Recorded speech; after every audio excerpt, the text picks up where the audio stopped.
कि एक समान शिक्षा होना चाहिए।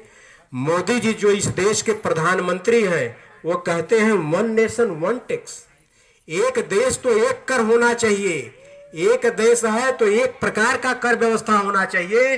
उन्होंने जीएसटी लगा दिया, जीएसटी लगाकर इसमें इतना ज्यादा टैक्स बढ़ा दिया कि सारी चीजें महंगी हो गई, हर चीज महंगा हो गया।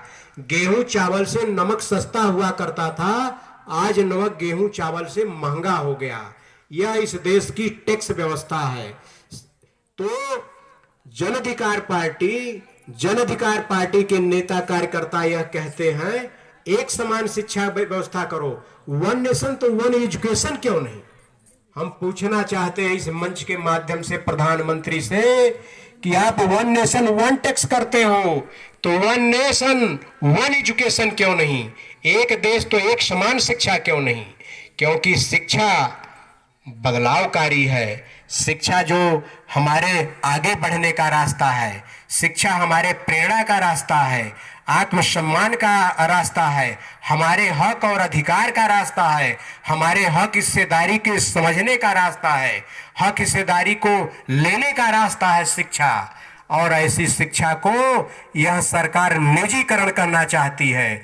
इस शिक्षा को यहाँ के अल्पसंख्यक, पिछड़ा, दलित, वंचित, शोषित समाज से दूर करना चाहती है, इसलिए शिक्षा को महंगी करने की व्यवस्था है।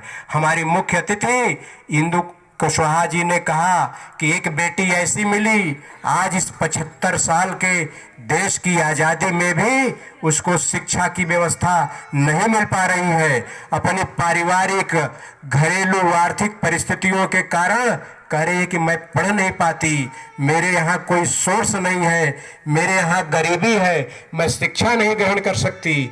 शिक्षा हमारे मूल अधिकार में हमारे महासचिव जी ने बताया था, शिक्षा से जुड़ने की जरूरत है।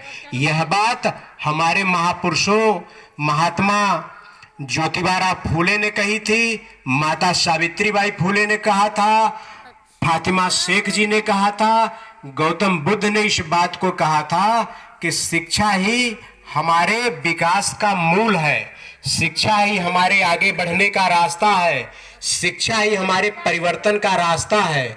शिक्षा, जो समाज शिक्षा के क्षेत्र में आगे गया वह समाज हर क्षेत्र में आगे पहुंच गया, इसलिए शिक्षा से जुड़ने की जरूरत है।